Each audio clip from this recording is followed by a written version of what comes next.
और social media companies के ऊपर सिर्फ पॉलिटिशियंस को डेटा बेचने के ही एलिगेशन नहीं लगते, बल्कि दंगे कराने के भी एलिगेशन लगते हैं। बिग बास्केट के 20 मिलियन कस्टमर्स का डेटा चुरा लिया गया था कि ये लोग जो आपका मोबाइल है, जो आप अपने दोस्तों से बात करते हैं, डिवाइस के थ्रू आपकी आवाज भी सुन सकते हैं। किसी के लिए बीजेपी देश के लिए थ्रेट है, किसी के लिए कांग्रेस जो है वो देश के लिए थ्रेट है, और इस डेटा को खरीद के आपके डिसीजन को मैनिपुलेट कर रही है। और ऐसा मैं क्यों कह रहा हूं? तो म्यांमार में क्या हुआ कि उस टाइम पे एंटी रोहिंग्या फेसबुक के ऊपर पोस्ट बहुत चल रहे थे। फेसबुक को जब पता था कि दंगे हो रहे हैं उनके पोस्ट की वजह से, तो उन कंटेंट को रोकने की बजाय उनको वो चाइना के अंदर जो टिकटॉक है उसका वर्जन एकदम अलग रखती है यूएस के कंपैरेटिवली। देखिए, हम लोग जो सोशल मीडिया यूज करते हैं, फेसबुक वगैरह, इसके लिए हमें एक भी रुपया नहीं देना होता, लेकिन इन सोशल नेटवर्किंग साइट्स के जो ओनर्स हैं वो बिलियंस ऑफ डॉलर लगा के डेटा सेंटर वगैरह मेंटेन करते हैं ताकि हम लोग फोटो वीडियोस ये सब अपलोड कर पाएं। खाली फेसबुक की बात करें अगर, तो इनके 18 डेटा सेंटर हैं जिसकी कॉस्टिंग $20 बिलियन से भी ज्यादा है। ऐसे ही हर सोशल मीडिया साइट को बिलियंस ऑफ डॉलर लगाने होते हैं, तब जाके एक नेटवर्किंग साइट चल पाती है। तो आज की डेट में जहां लोग हवा गुब्बारे बांध के बेच दे रहे हैं, ये लोग सारी चीजें फ्री में क्यों दे रहे हैं? अब आप कह सकते हो कि हमारा जो डेटा यूज होता है उससे पैसा बनाते हैं, और कुछ लोगों का ये भी मानना है कि अगर हमारा डेटा ले भी लें तो हमारा तो कोई सीक्रेट है नहीं, एक दो ईमेल आईडी नेम अगर आप ले भी जाओगे तो हमारे पास तो कुछ छुपाने को है ही नहीं। तो देखिए, इतना सिंपल नहीं है। आज आपको एक एक चीज डिटेल में पता चल जाएगी कि कैसे आप जो चीज सोच रहे होते हैं उसी का एड आपके सामने आ जाता है। BMW का एड सिर्फ उसके पास ही क्यों जाता है जो उसको अफोर्ड कर सकता है, गरीब लोगों के पास क्यों नहीं जाता है? और ये जो पॉलिटिकल पार्टीज है, इनका इस डेटा से क्या मतलब, ये इस डेटा के पीछे क्यों पड़ी है? तो ये सारी चीजें डिस्कस करते हैं। देखिए, आज की डेट में अगर मैं आपसे कहूं कि सबसे महंगी चीज क्या है, तो उसका एक आंसर होगा कि अटेंशन। अगर किसी भी तरीके से आप लोगों की अटेंशन ले आते हैं तो आपके पास पैसा ही पैसा होगा। इतने सारे स्पोर्ट होते हैं इंडिया के अंदर, लेकिन अटेंशन क्रिकेट को मिलती है क्योंकि क्रिकेट सबसे ज्यादा देखा जाता है, इसलिए क्रिकेट के पास ज्यादा पैसा है। क्रिकेट के अंदर भी सबसे ज्यादा इंडिया पाकिस्तान के मैच को अटेंशन मिलती है, इसलिए सारे मैचेस में सबसे ज्यादा पैसा इंडिया पाकिस्तान के मैच से आता है। चाहे कोई मूवी हो, कोई प्रोडक्ट हो, किस एक्टर को ज्यादा पैसा मिलेगा सब डिसाइड होता है कि किसके पास ज्यादा अटेंशन है। अगर आपके पास कोई तरीका है जिससे आप लोगों की अटेंशन खींच सकते हैं तो आप भी मालामाल हो सकते हो, क्योंकि दुनिया भर में जो प्रोडक्ट्स बनते हैं, चाहे वो अच्छे हों या बुरे हों, कंपनी के जो ओनर्स होते हैं वो घर घर जाके उस प्रोडक्ट को नहीं दिखाते हैं, बल्कि जहां पे लोगों की अटेंशन होती है वहां पे जाके उस प्रोडक्ट को दिखा देते हैं, और ऐसे ही लोगों को उस प्रोडक्ट के बारे में पता चलता है। अगर एक मेट्रो स्टेशन में ज्यादा भीड़ है और दूसरे मेट्रो स्टेशन में कम भीड़ है, तो जिस मेट्रो स्टेशन में ज्यादा लोग होंगे वहां पे ऐड दिखाने में ज्यादा पैसा देना होगा। अभी जो अटेंशन का गेम है, इसको ज्यादा से ज्यादा अपनी तरफ करने के लिए बहुत अलग अलग तरीके हैं, लेकिन जब से टेक्नोलॉजी अपग्रेड हुई है, सोशल मीडिया आया है, इन्होंने इस पूरे गेम को बहुत ही ज्यादा अपग्रेड कर दिया है। आज के डेट में आप देखोगे कि दुनिया की जो अमीरों की लिस्ट है उसमें टेक बिलियनियर्स भरे पड़े हैं। यूट्यूब, ट्विटर, स्नैपचैट, लिंक्डइन, सब सोशल मीडिया प्लेटफॉर्म बिलियंस में कमाते हैं। फेसबुक के मार्क जकरबर्ग, अमेजॉन के जेफ बेजोस, गूगल के लैरी पेज, टिकटॉक के ज़ैंग यिमिंग, ये सब टेक बिलियनियर्स आज के डेट में सबसे पावरफुल लोग हो गए हैं। तो बेसिकली इन्होंने किया क्या, इन्होंने अपनी ऐप के जरिए फ्री में सोशल नेटवर्किंग दी, फ्री में एंटरटेनमेंट दिया और लोगों का डेटा लिया, और फिर उस डेटा की मदद से लोगों की अटेंशन कंट्रोल की और टारगेटेड एडवर्टीजमेंट चलाए। 2023 में सोशल मीडिया का ओवरऑल मार्केट साइज $231 बिलियन का होने वाला है। कई कंट्रीज की तो इतनी जीडीपी नहीं होती है। देखिए, जब भी आप किसी सोशल नेटवर्किंग साइट पे अकाउंट बनाते हैं तो आप और उस सोशल नेटवर्किंग साइट के बीच में एक डील होती है, और वो डील ये होती है कि आप सोशल मीडिया साइट जो है, जो ऐप है, उसको अपना डेटा देंगे और उसके बदले में सोशल मीडिया साइट जो है वो आपको अपनी नेटवर्किंग और एंटरटेनमेंट देंगी। अकाउंट बनाते टाइम टर्म्स एंड कंडीशन पे जो आप छोटा सा क्लिक करते हो वो एक लीगल एग्रीमेंट पे साइन करने जैसा होता है, जो इसी बात की डील करता है। ऐसा करके जो सोशल नेटवर्किंग साइट्स हैं ये पूरे वर्ल्ड के लोगों का डेटा इकट्ठा करती हैं, उस डेटा से पैटर्न्स बनाती हैं और आपकी हैबिट्स जो है उनको ऑब्जर्व करती हैं, और एडवर्टाइजर्स के पास जाके उनको अपना प्रोडक्ट बेचने के लिए प्लेटफॉर्म देती हैं। इसको आप इस तरीके से समझ लो कि आपने खुद की एक सोशल नेटवर्किंग साइट बनाई और पूरे दिल्ली के अंदर उसको फ्री में दे दिया। लोग उसको यूज कर रहे हैं और दिल्ली के अंदर एक दूसरे से कनेक्ट हो रहे हैं, लाइक कर रहे हैं, कॉमेंट कर रहे हैं, और हर चीज से आपके पास डेटा कलेक्ट हो रहा है। और अकाउंट बनाने से पहले ही आपने क्लिक करा लिया था कि आपका डेटा मैं यूज कर सकता हूं। ऐसे करके पूरे दिल्ली के लोगों का डेटा आपके पास आ गया। अब उस डेटा को आपने उठाया और डेटा साइंस और अटेंशन इंजीनियर्स की मदद से आपको यह पता चलता है कि दिल्ली के अंदर जो सीपी का एरिया है वहां के लोग कॉफी ज्यादा पी रहे हैं और एक स्पेसिफिक टाइम पे पी रहे हैं। तो आपने क्या किया, आप कॉफी की एक बहुत बड़ी कंपनी के पास गए, आपने उस कंपनी से कहा, आप ये क्या टीवी में ऐड दे रहे हो, अखबारों में ऐड दे रहे हो, इधर उधर बैनर लगा रहे हो, आप ये जो एड्स हैं ये मुझे दो और मैं आपका एड सिर्फ उन लोगों को दिखाऊंगा जो कॉफी के एडिक्टेड है, उनकी हर एक हैबिट मुझे पता है, मेरे पास डेटा है और इससे कन्वर्जन बहुत ज्यादा होगा। जो ट्रेडिशनल आपका एडवर्टीजमेंट का तरीका है उससे ज्यादा कन्वर्जन होगा। और वैसे भी एक अखबार में जो एड दिया जाता है वो दिन में 1 या 2 बार खुलता है और बाकी टाइम अखबार किसी कोने में पड़ा रहता है। लेकिन एक मोबाइल जो है वो इंसान के सबसे करीब होता है। अगर आप किसी के मोबाइल में घुस गए तो फिर इससे पर्सनल और क्या हो सकता है। तो इस तरीके से एक बेसिक मॉडल बना जो कि अपग्रेडेड वर्जन है एडवर्टीजमेंट का। अब आपका ये भी क्वेश्चन हो सकता है कि हमने तो जब फेसबुक अकाउंट बनाया था तो बस हमने नाम, एज, ईमेल ये दी थी, बहुत ज्यादा हुआ था 2 फैक्टर ऑथेंटिफिकेशन के लिए मोबाइल नंबर दे दिया था, तो इन साइट्स को हमारे बारे में इतना कुछ कैसे पता चल जाता है। देखिए, जब आप एक अकाउंट बनाते हो तो आप अपनी बेसिक डिटेल्स तो देते ही हो,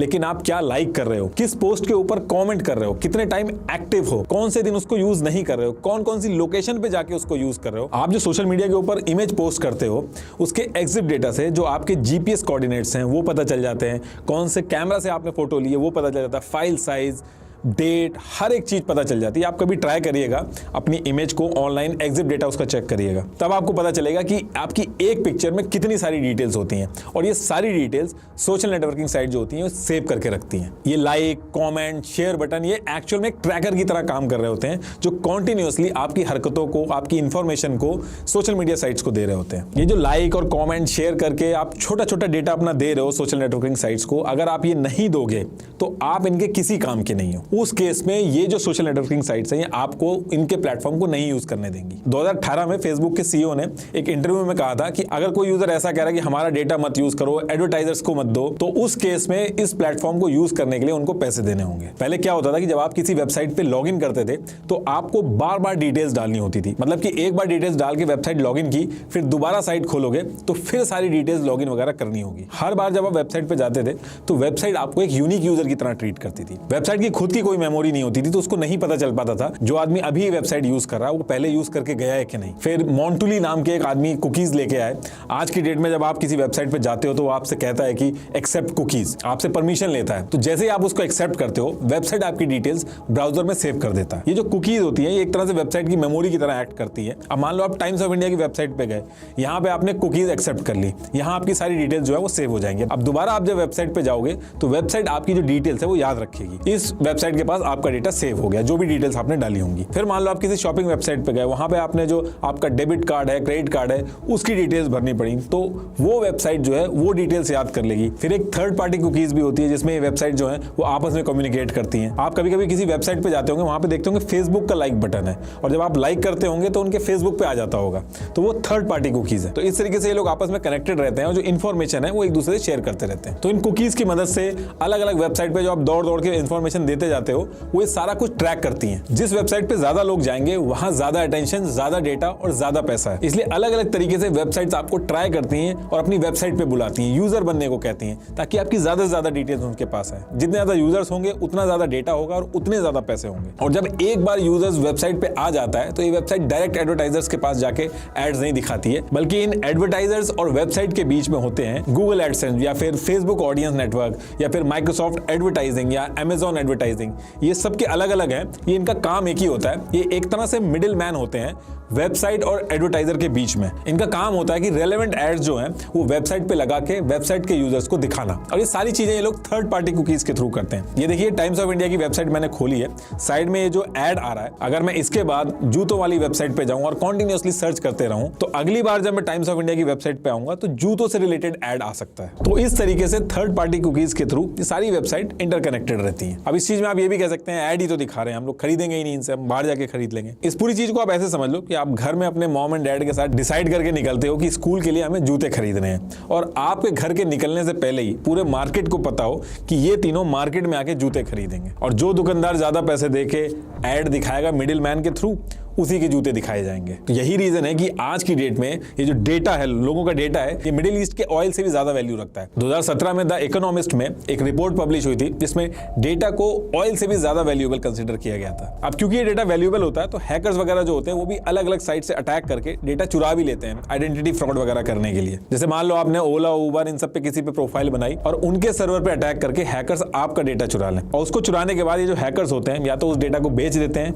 या फिर आइडेंटिटी फ्रॉड वगैरह करते हैं। जैसे 2021 में एयर इंडिया के 4.5 मिलियन कस्टमर का डेटा हैकर चुरा कर ले गए थे। ये लोग सालों से वहां पे डेटा मेंटेन कर रहे थे, यूजर अकाउंट बनवा के हैकर्स आए और सारा डेटा लेके चले गए। ऐसे ही 2020 में बिग बास्केट के 20 मिलियन कस्टमर्स का डेटा चुरा लिया गया था और उसको चुरा के डार्क वेब पे बेच दिया गया था। और इसकी बहुत ज्यादा पॉसिबिलिटी कि आपकी जो ईमेल आईडी है या कार्ड डिटेल्स हैं, ये कभी ना कभी इन पे अटैक हुआ। तो आप एक बार चेक कर लीजिएगा, एक वेबसाइट है haveibeenpawned.com, तो इस पे आप अपनी ईमेल आईडी वगैरह डाल के चेक कर लेना कि आपकी जो ईमेल आईडी है वो कॉम्प्रोमाइज हुई है कि नहीं। और ये कोई छोटी चीज नहीं है, क्योंकि इस डेटा को इकट्ठा करके फिर ये लोग अलग अलग तरीके से फिशिंग अटैक वगैरह भी करते हैं। ये जो डेटा आपका कलेक्ट किया जा रहा है, इसकी मदद से आपके बिहेवियर और आपके जो नेक्स्ट एक्शन होंगे उनको कंट्रोल किया जा सकता है। और ये डे बाय डे इंप्रूव हो रहा है। इस डेटा की मदद से आप किसको डेट कर रहे हैं, किसके पास कौन सा जॉब ऑफर है, किसके पास कौन सा इंश्योरेंस है, कौन पे कर सकता है, कौन नहीं पे कर सकता, कौन किस एडवर्टीजमेंट पे क्लिक कर सकता है, किस पॉलिटिकल पार्टी को सपोर्ट करता है, रिलीजियस ओपिनियन क्या है, वोट किसको कर सकता है, ये सारी चीजें पता लगाई जा सकती हैं। मैं अभी समझाता हूं आपको कि मैं कहना क्या चाह रहा हूं। पेरिस में एक लड़की थी जूडा,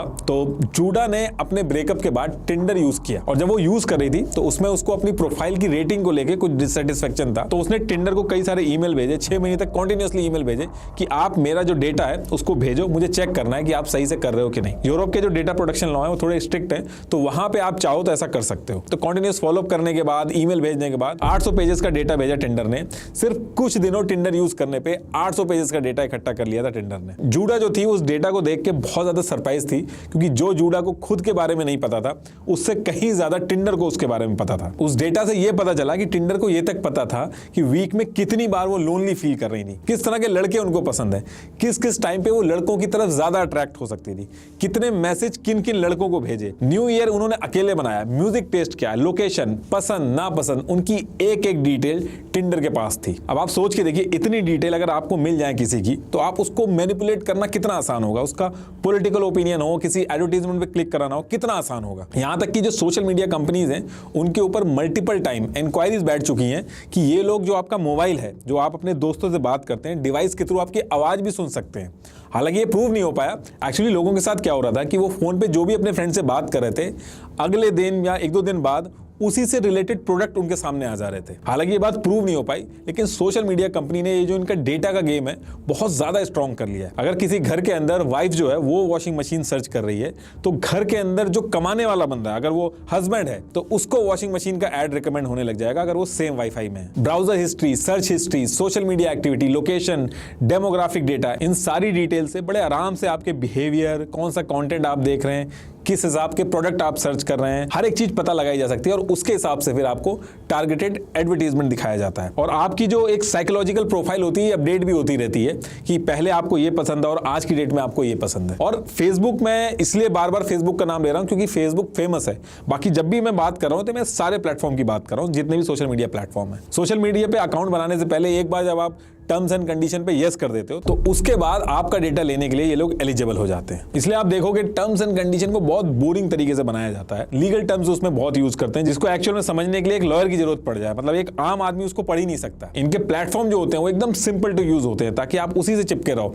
लेकिन टर्म्स एंड कंडीशन ऐसे होते हैं कि एक आदमी को समझने में घंटों लग जाते हैं, इसलिए लोग बिना पढ़े यस कर देते हैं। 20,000 से भी ज्यादा वर्ड्स और लंबे फॉर्मेट में ये टर्म्स एंड कंडीशन जानबूझ के बनाए जाते हैं। इसका जो फॉर्मेट होता है उसको भी जानबूझ के बोरिंग बनाया जाता है। प्रॉपर्टी एग्रीमेंट हो या फिर कोर्ट के जो डॉक्यूमेंट होते हैं उसकी तरह दिखाया जाता है, ताकि पढ़ने का मन ही ना करे। 2017 में न्यूयॉर्क यूनिवर्सिटी के प्रोफेसर जोनाथन और एनी ने नेम ड्रॉप नाम की एक फेक वेबसाइट बनाई एक्सपेरिमेंट के लिए।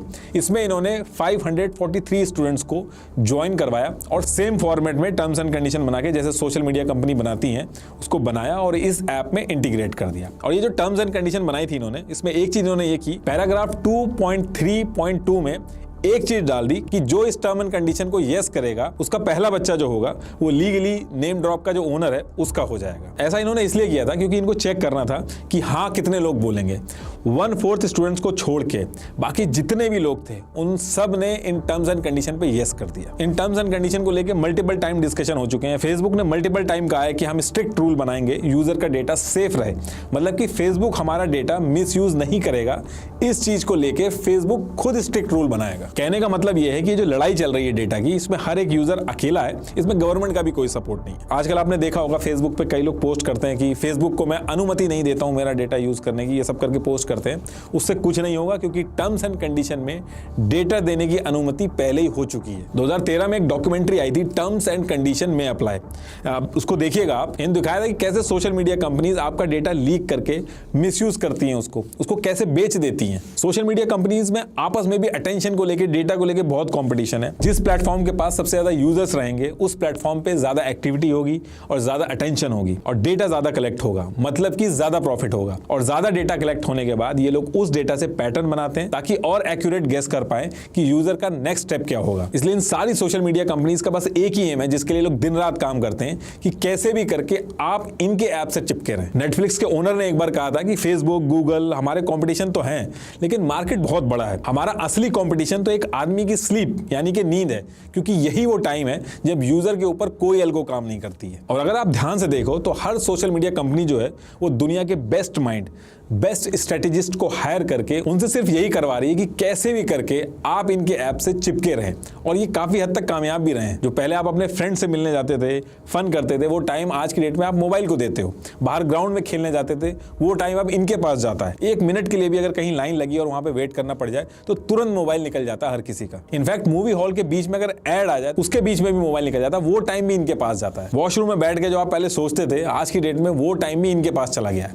लोग बिना मोबाइल के वॉशरूम तक नहीं जाते। हस्बैंड वाइफ भी जो साथ में बैठते थे, वो आज की डेट में अपने अपने मोबाइल में लग जाते हैं, तो वो टाइम भी इनके पास जाता है। आपने कई बार ये भी सुना होगा कि पार्टनर्स में लड़ाई होती है कि ये बस मोबाइल में ही लगे रहते हैं। कई लोगों के बॉस तक नाराज हो जाते हैं क्योंकि उनके एम्प्लॉय मोबाइल में लगे रहते हैं। मतलब रोजी रोटी तक दांव पे लगा के लोग अगली रील में क्या होने वाला है इसके पीछे पड़े। और इससे बड़ा एडिक्शन कुछ भी नहीं हो सकता है। पूरे दिन भर में जो आप सोते हो, बस उसका तोड़ नहीं है इनके पास। बाकी सब चीजों के लिए इन्होंने वर्ल्ड के बेस्ट अटेंशन इंजीनियर बैठा के आपका टाइम और अटेंशन इन एप्स पे लगा दिया है। आप कोई रियलाइज ही नहीं होने देंगे कि सिर्फ एक नोटिफिकेशन के लिए आप मोबाइल खोलोगे और कब आप रील पे पहुंच जाओगे आपको पता ही नहीं चलेगा। आप यूट्यूब पे एजुकेशनल वीडियो सर्च करने जाओगे, अपने कोई काम की वीडियो देखने जाओगे, आप शॉर्ट्स पे कब पहुंच जाओगे आपको पता ही नहीं चलेगा। अगर इसको आप ध्यान से समझो तो कुछ चुनिंदा अटेंशन इंजीनियर या फिर बड़े बड़े दिमाग या फिर बड़ी कंपनियों के मालिक कैलिफोर्निया की सिलिकॉन वैली में बैठ के ये डिसाइड कर रहे हैं कि दुनिया के बिलियंस ऑफ लोगों का अटेंशन और इंटरेस्ट कहां पे होगा। एक इंसान का अटेंशन यानी कि ध्यान जहां पे होता है वहीं से उसकी मेमोरीज बनती हैं। अगर अटेंशन पे भी कंट्रोल किसी और का होगा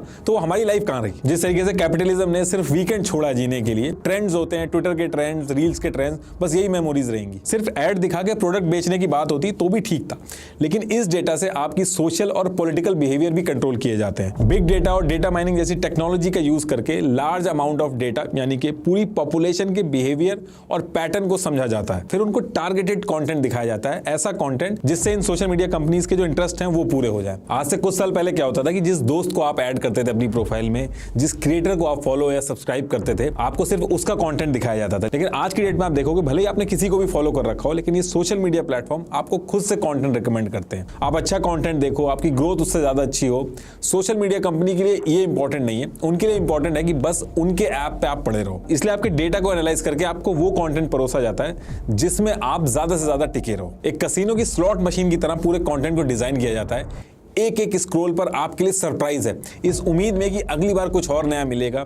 इंसान 4-4, 5-5 घंटे इन ऐप्स पे बिता देता है। नोटिफिकेशन को जानबूझ के रेड कलर का रखा जाता है, ब्लू कलर का रखेंगे तो वो उतना टेम्पटिंग नहीं लगेगा। तो इसलिए अगर आप मोबाइल बंद करके बगल में भी रख दो और एक नोटिफिकेशन आए तो आप कैसे भी करके एक बार मोबाइल खोल लो, उसके बाद इनके इंजीनियर आपको रील तक पहुंचा के ही मानेंगे। और एक बार आपने अगर रील्स वगैरह पे 2-3 घंटे बिता दिए तो इतना हाई डोपामिन रिलीज होता है कि बाकी काम में फोकस करना बहुत ही मुश्किल हो जाता है। जो लोग बुक्स पढ़ते होंगे या फिर जो स्टूडेंट्स होंगे, आप नोटिस करिएगा कि ये रील्स वगैरह देख के तुरंत फोकस करना बहुत ही मुश्किल होता है। कंटेंट में आपको ज्यादातर वही चीजें रेकमेंड की जाती है जिस चीज में आप बिलीव करते हो। अगर आप राइट विंग के हो तो ऑटोमेटिकली आपको ज्यादा केस में राइट विंग के कंटेंट सजेस्ट होंगे, और अगर आप लेफ्ट विंग के हो तो आपको ज्यादातर केसेस में लेफ्ट विंग के कंटेंट सजेस्ट होंगे। और क्योंकि ऐसे केसेस में एक ही तरफ की इंफॉर्मेशन मिलती है तो इससे लोगों के ओपिनियन और ज्यादा स्ट्रांग हो जाते हैं। वो बिलीव करने लगते हैं कि जो वो सोच रहे हैं वही सही है। किसी के लिए बीजेपी देश के लिए थ्रेट है, किसी के लिए कांग्रेस जो है वो देश के लिए थ्रेट है, बीच का कोई रास्ता ही नहीं बचा, क्योंकि इंफॉर्मेशन यूजर्स को वही मिल रही है करिए जो वो सुनना चाहते हैं। और जब अपनी अपनी इंफॉर्मेशन लेके कभी न्यूट्रल प्लेटफॉर्म होता है, वहां पे जब ये सारे यूजर्स मिलते हैं तो बहुत ही स्ट्रॉन्ग रिएक्शन आते हैं, लड़ाई होती है। और इस तरीके का जो पोलराइजेशन होता है वो सोशल मीडिया कंपनी को सूट करता है। अगर आप देखोगे तो कोई भी आदमी फेसबुक आउटरेजियस पॉलिटिकल कंटेंट देखने के लिए नहीं आता है। लोग अपने यार दोस्त से कनेक्ट करने, एंटरटेनमेंट के लिए या फिर कुछ सीखने के लिए आते हैं। लेकिन अगर यूजर्स को यही दे दिया जाएगा तो वो प्लेटफॉर्म जल्दी छोड़ देंगे। इसलिए सोशल मीडिया कंपनी जो होती है, जो आपकी फीड होती है, उसको काम एंड कंपोज नहीं रखती है, बल्कि फास्ट पेस और आउटरेजियस फीड रखती है। क्योंकि फेक न्यूज जो होती है वो इंटरेस्टिंग होती है, कॉन्स्पिरेसी थ्योरी इंटरेस्टिंग होती है, लेकिन जो ट्रूथ होता है, लर्निंग होती है, ये बोरिंग होती है। आपको जो पूरा डेटा सोशल मीडिया कंपनीज के पास होता है, इस डेटा में पॉलिटिकल पार्टीज भी बहुत ज्यादा इंटरेस्टेड हो गई हैं और इस डेटा को खरीद के आपके डिसीजन को मैनिपुलेट कर रही हैं। और ऐसा मैं क्यों कह रहा हूं, एक एग्जांपल समझाता हूं। मार्च 2018 में द गार्जियन और द न्यूयॉर्क टाइम्स ने एक रिपोर्ट पब्लिश की जिसमें यह पता लगा कि फेसबुक ने अपने 50 मिलियन यूजर्स का डेटा कैम्ब्रिज एनालिटिक करके एक कंपनी है उसको दे दिया। अब कैम्ब्रिज एनालिटिक जो है उसको डोनाल्ड ट्रंप जो है उसने हायर किया और कैम्ब्रिज ने इस डेटा की मदद से जितने भी यूजर्स थे उनकी साइकोलॉजिकल प्रोफाइल बनाई और इसकी वजह से यह पता चला कि डोनाल्ड ट्रंप जो है कितने लोग उसको सपोर्ट करते हैं और कितने ऐसे यूजर हैं जिनको थोड़ा सा अगर पुश किया जाए तो डोनाल्ड ट्रंप को सपोर्ट कर देंगे। और जब ये सारा डेटा बना लिया गया उसके बाद डोनाल्ड ट्रंप का जो कंटेंट था डेली बेसिस पे सुबह शाम इन यूजर्स को दिखाया गया और इसकी वजह से 87 मिलियन लोग जो थे वो प्रो ट्रंप हो गए थे। 50 मिलियन डेटा था, लेकिन इस डेटा की मदद से आपके जो दोस्त यार कनेक्टेड रहते हैं उनका डेटा भी फेच कर लिया गया था, इसलिए ज्यादा लोग कन्वर्ट हुए। लेकिन जब ये खबर बाहर आई तो फिर इसके बाद मार्क ज़करबर्ग की US house of representative financial service committee में हियरिंग शुरू होती है। यूट्यूब पे पड़ी है पूरी हियरिंग, एक बार आप देख लेना। तो इस चीज के लिए 2022 में फेसबुक के ऊपर $725 मिलियन का जुर्माना डाला गया और इसके बाद फेसबुक ने यूके और यूएस के न्यूज़पेपर में फुल पेज एडवर्टाइजमेंट निकाल के फ्रंट पेज पे अपने जो यूजर्स थे उनसे माफी मांगी। इसी तरीके से आयरलैंड डेटा प्रोटेक्शन कमीशन ने 1.2 बिलियन यूरो का फाइन लगाया था इसी डेटा को लेके। रशिया ने यूएस में 126 मिलियन लोगों को कंटेंट दिखा के मैनिपुलेट किया था 2016 के इलेक्शन में। इंडिया के अंदर भी ऐसे एलिगेशन लगते आए, लेकिन आप सर्च करके देख लीजिए, क्योंकि वो प्रूव नहीं हुए तो वो फिर बोलना ठीक नहीं रहेगा। और सोशल मीडिया कंपनीज के ऊपर सिर्फ पॉलिटिशियंस को डेटा बेचने के ही एलिगेशन नहीं लगते, बल्कि दंगे कराने के भी एलिगेशन लगते हैं। एमनेस्टी इंटरनेशनल, ये एक इंटरनेशनल एनजीओ है, इसने रिपोर्ट पब्लिश की जिसमें बताया कि फेसबुक की वजह से म्यांमार में दंगे बढ़े। एक्चुअली फेसबुक की जो एल्गो है वो ज्यादा एंगेजमेंट वाले पोस्ट और वीडियोस को ज्यादा प्रमोट करती है। उसको इससे मतलब नहीं है कि सोसाइटी पे क्या इंपैक्ट पड़ेगा, उनको एंगेजमेंट और प्रॉफिट से मतलब है। तो म्यांमार में क्या हुआ कि उस टाइम पे एंटी रोहिंग्या फेसबुक के ऊपर पोस्ट बहुत चल रहे थे और वो बहुत ज्यादा वायरल हो रहे थे और फेसबुक की एल्गो उसको बहुत ज्यादा प्रमोट कर रही थी। इन पोस्ट की वजह से काफी दंगे बढ़ के और लोगों की जान भी गई। फेसबुक के ऊपर ये एलिगेशन है कि फेसबुक को जब पता था कि दंगे हो रहे हैं उनके पोस्ट की वजह से, तो उन कंटेंट को रोकने की बजाय उनको और प्रमोट क्यों किया गया। एक विसल ब्लोअर फ्रांसिस जो फेसबुक की एम्प्लॉय थी, उन्होंने 10,000 इंटरनल डॉक्यूमेंट लीक कर दिए।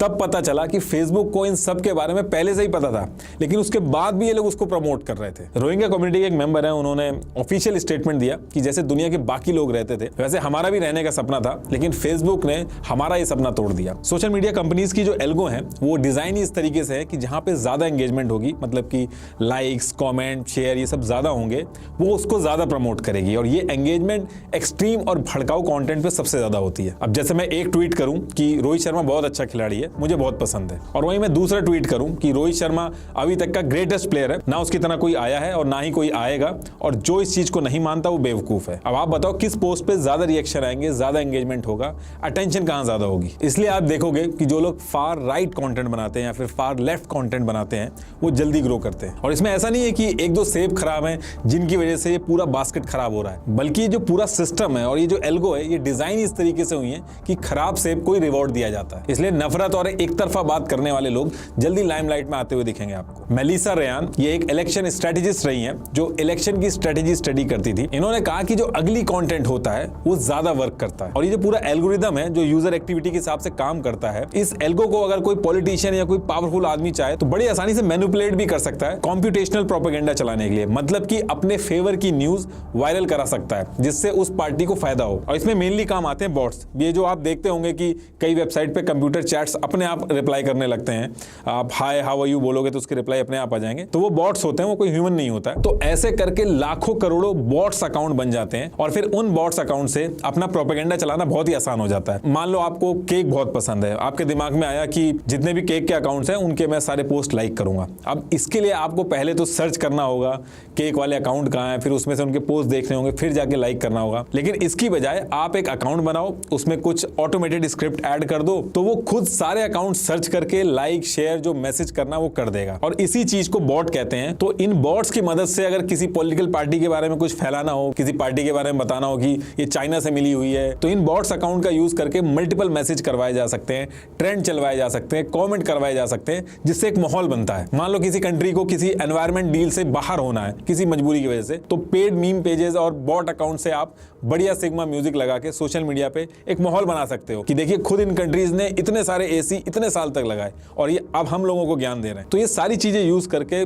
किसी भी कंट्री के लोगों का ओपिनियन चेंज किया जा सकता है। जब वो वॉर करने जा रहे हो, किसी पॉलिसी को सही दिखाना हो, तो ये सारी चीजों का यूज होता है। और ये जो ट्रेंड है ये डे बाय डे काफी खतरनाक होता जा रहा है। आप नोटिस करोगे तो पहले बात होती थी मैनिफेस्टो की, पॉलिसीज की, लेकिन आज की डेट में कौन सा नेता कितना ज्यादा पॉपुलर है, अटेंशन लोगों की किस नेता पे है, वो बहुत ज्यादा इंपॉर्टेंट है। और कुछ कंट्रीज तो इन सोशल मीडिया साइट्स को एज अ टूल यूज कर रही हैं दूसरी कंट्रीज को पीछे करने के लिए। बाइट डांस का आपने नाम सुना होगा, जो चाइना की कंपनी है, जो टिकटॉक की ओनर है, वो चाइना के अंदर जो टिकटॉक है उसका वर्जन एकदम अलग रखती है यूएस के कंपैरेटिवली। इंडिया में तो अभी फिलहाल बैन हो गया, इसलिए यूएस का एग्जांपल देके बताता हूं। चाइना के अंदर जो टिकटॉक चलता है, अगर 14 साल से कम का कोई यूज करता है तो उसको साइंस एक्सपेरिमेंट, देश के बारे में, कल्चर, ये सारी वीडियो आती हैं, एजुकेशनल वीडियोस आती हैं। यहां तक कि लिमिट भी रखी गई है 40 मिनट पर डे की। लेकिन सेम टिकटॉक यूएस के अंदर बिल्कुल अलग कंटेंट दिखाया जाता है और ऐसे ऐसे वीडियोस चलाए जाते हैं वहां पे जिससे लोगों को सीखने को नहीं मिलता, लोग डम होते हैं। और इस चीज का कितना बड़ा इंपैक्ट होता है, एक सर्वे का एग्जांपल लेकर मैं आपको समझाता हूं। यूएस में एक सर्वे हुआ था जो सीएनबीसी में पब्लिश भी हुआ था। उसमें यूएस के मैक्सिमम बच्चे इन्फ्लुएंसर बनना चाहते थे और वहीं चाइना में जब सेम सर्वे हुआ तो वहां के बच्चे एस्ट्रोनॉट्स बनना चाहते थे। अब देखिए, ये जो वीडियो मैंने बनाई है, मैंने आपको डराने के लिए या फिर सोशल मीडिया छोड़ देने के लिए नहीं बनाई है। ये वीडियो सिर्फ इसलिए बनाई है ताकि अवेयरनेस बढ़ सके, जो चीज हो रही है वो आपको पता चल सके, और अगली बार जब नेक्स्ट टाइम पार्लियामेंट में डेटा प्रोटेक्शन का बिल आए तो आपको पता हो कि ये बिल कितना इंपॉर्टेंट है। इसलिए वीडियो बनाई है। और ऐसा नहीं है कि ऐड दिखाना बहुत खराब चीज है, सोशल मीडिया गलत है। सोशल मीडिया की वजह से ना जाने कितने फायदे हुए हैं, अगर मैं गिनवाना चालू करूंगा तो रात हो जाएगी, इतने ज्यादा फायदे हुए हैं। लोग कनेक्टेड रहते हैं, इमरजेंसी में आप 50 लोगों को कांटेक्ट कर सकते हो, बहुत सारे फायदे हैं। इनफैक्ट ये जो कंटेंट भी आप देख रहे हो, इस पे ऐड चल रहे हैं, इस वजह से आप फ्री में देख पा रहे हो, वरना पैसे देने होते। और इसकी वजह से ना जाने कितने गरीबों का फायदा हुआ, कितने लोगों ने फ्री में कोडिंग सीखी है, अपनी लाइफ अच्छी की है। लेकिन एक्चुअल में ये काम कैसे कर सकता है और इसके जो नेगेटिव साइड है वो किस तरीके से हार्मफुल हो सकते हैं, वो मैंने बस डिस्कस करने की कोशिश की है। और मैंने ये भी ट्राई किया कि जो मैं वीडियो बना रहा हूँ इसका सोल्यूशन भी रखूं आपके सामने। मैंने काफी ढूंढने की कोशिश की, एक्सपर्ट से बात करने की कोशिश की, लेकिन सच बात यह है कि इससे बचने का कोई परफेक्ट सॉल्यूशन है ही नहीं। आप ऐप डिलीट कर दो, आप मोबाइल छोड़ दो, बैंक ऐप्स हैं, ट्रांजैक्शन, ऑफलाइन शॉपिंग कर रहे हो, आप इतना ज्यादा इंटरकनेक्टेड है कि आपका डेटा इधर उधर पहुंचेगा ही पहुंचेगा। तो फिलहाल तो बस एक यही सॉल्यूशन है कि हमारी गवर्नमेंट इतने अच्छे डेटा प्रोटेक्शन लॉ लाए कि ये सारी चीजें कंट्रोल में आए। Thank you.